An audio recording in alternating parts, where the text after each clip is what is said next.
Hey, good morning. Cheers. Hope you made yourself a beautiful iced coffee today or a beautiful drink of your choice. Today's video is going to be about how Noah's, my almost 16-month-old's, first night of night weaning went. I'm so proud of not only him, but myself for just sticking to it and doing what I think is best for both of us and both of our night's sleep.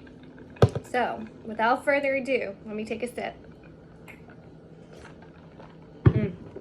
Anybody else love making their own iced coffee at home and not going out to get it? Every time I make it, it's much more better than any Starbucks or Dunkin' Donuts that I get.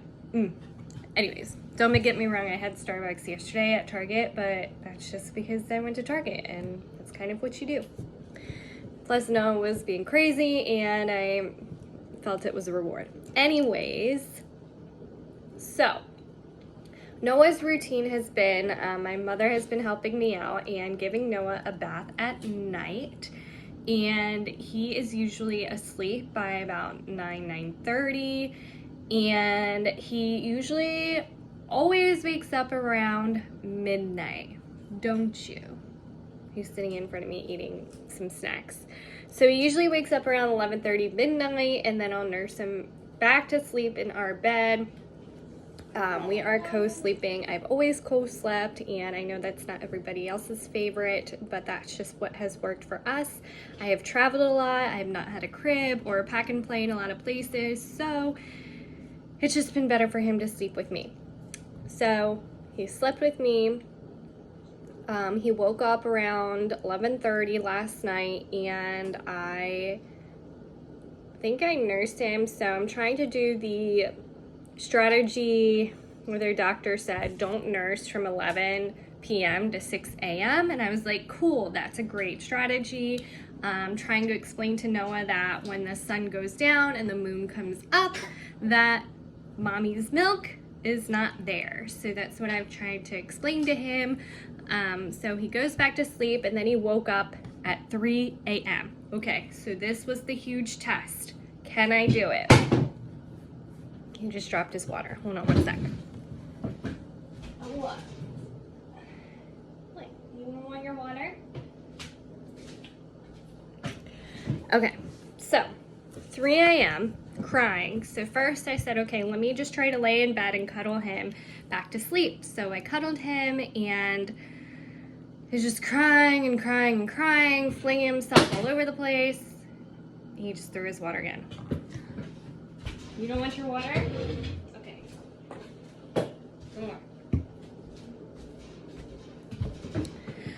So for about 25 minutes after just laying in bed trying to snuggle him, I decided to stand up. I stood up and held him and rocked him, and he stopped crying. And so I was like, great, cool, maybe I can get him to sleep, and then I can put him back in the bed. So I hold him, I'm holding him for probably another 10 minutes. I'm like, okay, let me try to put him down. And he wakes up. So I pick him back up, and I stand up, and I'm rocking him. Still nothing. I try to lay down again, and he kind of goes to sleep, but I try, we're on a different part of the bed, so I try to get up, and it wakes him up, and I'm like, dang it. So I'm like, okay. So I just sit in bed and I rock him, and he's nice, and he's calm, and I'm like, okay, I think he's gonna fall asleep, and I think his arm goes limp. So I'm like, great, it's working. And then I put him down, and he's still up.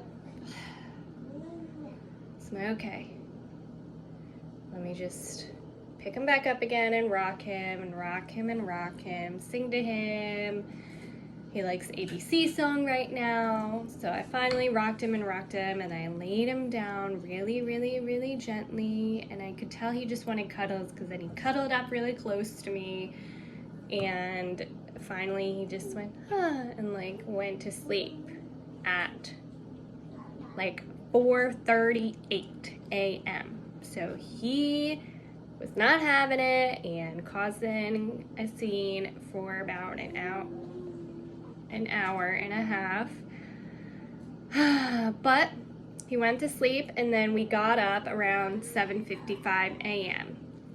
And then I said, okay, it's light outside, and I opened up the curtain and I said, it's light outside so you can have milk. Good job, you made it through the day, yay!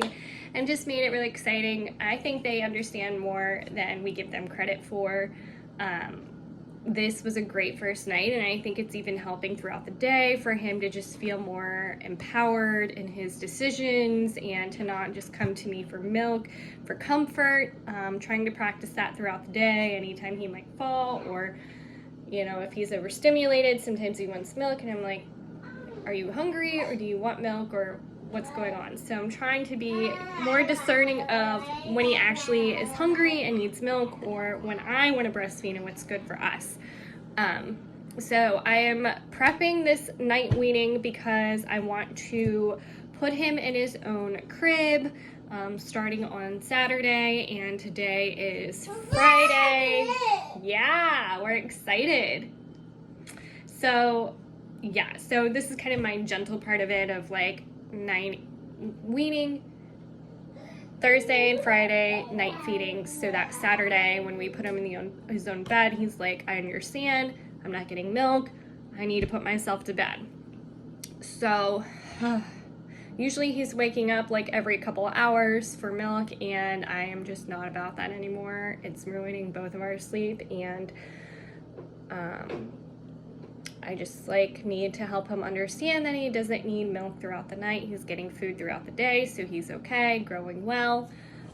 And all of the YouTube videos, like, I don't know how moms survive without watching YouTube, because so many moms are going through experiences and putting it on there, and we're not all the same. Not all babies are the same, but it helps because you just see how quickly babies adapt, because we think, oh my God, this is going to be the worst, it's going to take forever. But every video that I've watched, the baby or toddler, I'm sorry, like, because I've been watching videos on toddlers that are around 2 years old, 16, 18 months, 15 months, they're all learning that they're not getting milk throughout the night in like 2 days. It takes about 4 days total, and the moms like look so much brighter, refreshed, and like we just don't give them enough credit that babies are very resilient, they learn quickly, they need a structure, right?